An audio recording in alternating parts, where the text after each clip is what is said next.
Penjabat sementara PJS Wali Kota Makassar Andi Arwin Asis resmi membuka acara penyuluhan hukum mati korupsi dengan tema Budaya Sirikolusi Mencegah Tindak Pidana Korupsi di Sulawesi Selatan di Ruang Sipakatau, Balai Kota Makassar pada Rabu pagi.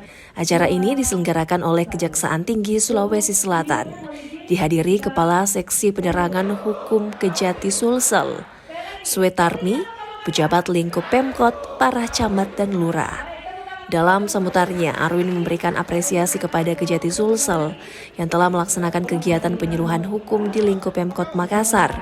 Kegiatan ini penting mengingat indeks persepsi korupsi Indonesia yang masih tinggi. Apalagi tindak pidana korupsi adalah kejahatan luar biasa yang dapat merusak sendi-sendi pemerintahan dan perekonomian negara. Untuk itu pentingnya kegiatan ini sebagai langkah awal mitigasi atau deteksi dini terhadap tindakan korupsi.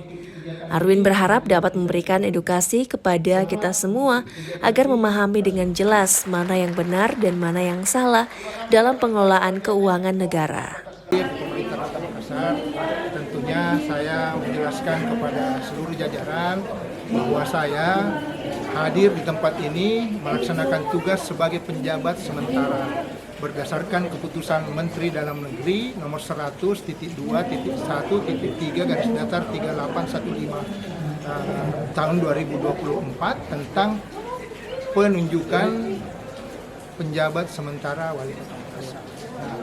Dalam surat keputusan Mendagri itu juga mengatur tentang tugas dan tanggung jawab saya selama masa kampanye Wali Kota definitif dalam rangka mengikuti kontestasi gubernur.